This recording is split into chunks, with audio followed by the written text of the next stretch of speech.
Morning, জয় জগন্নাথ সবাইকে। আজকে হচ্ছে স্যাটারডে, কিন্তু আজকেও আমাদের স্কুলে যেতে হয়েছে। এটা একটা মানে অ্যাসাইনমেন্টের জন্য ডাকা হয়েছে। তো বেরিয়ে আছে স্কুলে। আর এদিকে আমি একটু ডিম, আলু এগুলো সব ভেজে রাখছি। তার কারণ হচ্ছে আজকে একটা 1 পট রাইস খাবে বলেছে, সেটাই বানাবো পরে। এখন যদি সব জোগাড় করে রাখছি, কেন যদি আমাকে আনতে যেতে হয় তখন আর ইচ্ছে করবে না এসে এত কিছু করা। তাই জন্য আমি এখন থেকে সব জোগাড় করে রাখছি, পরে শুধু বানালেই হয়ে যাবে। চলো এগুলো ভেজে ভেজে রাখি, দিয়ে স্নান টান করে এসে চা খাবো।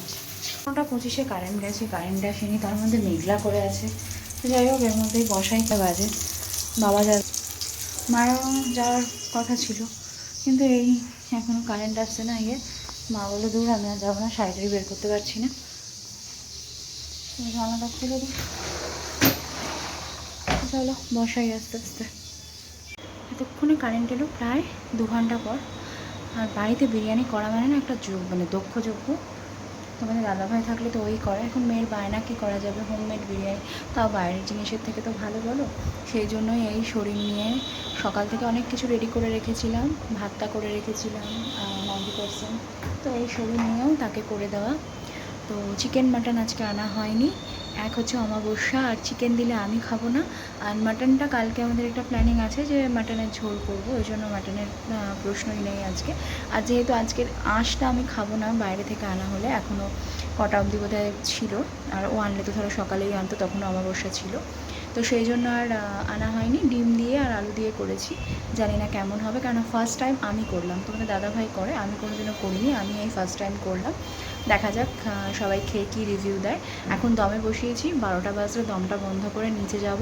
বিশাল বড় একটা ডাব ছিল, তো বাবাকে বললাম একটু কেটে রেখে যাও, নিচে গিয়ে খাচ্ছি। তো নিচে গিয়ে ডাবের জলটা খাবো। আর ভালো লাগছে না, এত গরম লাগছে।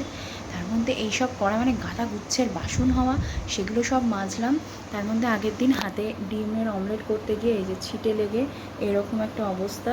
মেয়ে সেটাকে রাত্রিবেলা এত হাত ধরে টানে, হাত টিপে টাপে সেটার পেটা বার করে দিয়েছে।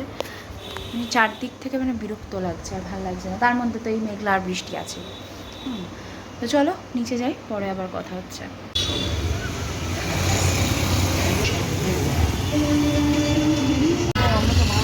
হ্যাঁ,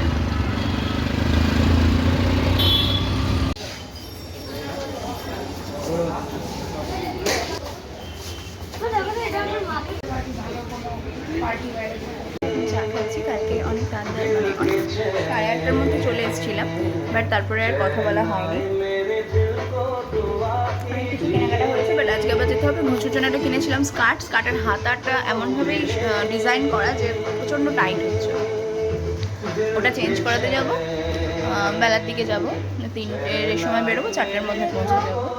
তো চলো, এই যে ঘুঁচু এখানে ক্রাফট করতে বসে পড়েছে, সানডে বলে। চলো এখন একটু আলু সেদ্ধ বসিয়েছি, আজকে একটু আলু সেদ্ধ দিয়ে মুড়ি খাবো, তেল ফেল দিয়ে। ভালো লাগছে না। আর রান্নাবান্না মোটামুটি কমপ্লিট, মা মুড়ি ঘন্ট করছে। চলো আবার পরে কথা হচ্ছে। যাচ্ছি আমি জামা পাল্টাবো, বলে চলো এখন ঘুরে আসি, কখন আবার বৃষ্টি বৃষ্টি হয়। সকাল ছাড়া পাল্টাতে চাইবে না। ব্লগটা সকালে শেষ করা হয়নি। জেঠিমা ছিল আজকে দুপুরবেলা, আমাদের এখানে খাওয়া দাওয়া করেছে। তো সেই নিয়ে একটু ব্যস্ত ছিলাম, গল্প টল্প হচ্ছিলো। আর পাল্টে তো এনেছি, পাল্টে একটা টি শার্ট নিয়েছি ওখান থেকে, কেননা ভেবেছিলাম, আর ওরা বললো যে ওটাই নাকি লাস্ট সাইজ, মানে কী বলে ওটাকে, স্কার্টের। কিন্তু যেটা হচ্ছে না সেটা নিয়ে তো আমার কোনো লাভ নেই। তো ওখান থেকে একটা টি শার্ট নিলাম, ওর একটা কালো প্যান্ট নিয়েছি, সেটার সাথে পরতে পারবে। আর রেডিমেড সেন্টার থেকে নিলাম একটা হট প্যান্ট, আর সঙ্গে একটা বেশ সুন্দর ওরকমই মানে একই সেট আর কি। পরে ওর পুজো কালেকশন যখন দেখাবো তখন সব দেখাবো। তো ওরকম একটা নিলাম। জিনিসটা বেশ বডি হাগিং, দেখতে খুব সুন্দর, বেশ কমফোর্টেবল। গরম শীত গ্রীষ্ম 12 মাসই পরতে পারবে। তো এইসব হলো। তো চলো ব্লগটা এখানেই শেষ করছি। নতুন ব্লগ নিয়ে খুব তাড়াতাড়ি চলে আসবো। ততক্ষণের জন্য সবাই খুব ভালো থেকো, সুস্থ থেকো, সর্বোপরি সাবধানে থেকো। এখন না লোকেশন দেখে দেখে ভিডিও করতে হচ্ছে, কারণ চারদিকে জামা কাপড়, বৃষ্টি কমার নাম নেই। আমার মেশিনে আমি কিছু দিতে পারছি না, চাদর ফাদরগুলো একটু তো রোদ্দুর না লাগলে কীরকম লাগে না। তো চলো পরে আবার কথা হচ্ছে।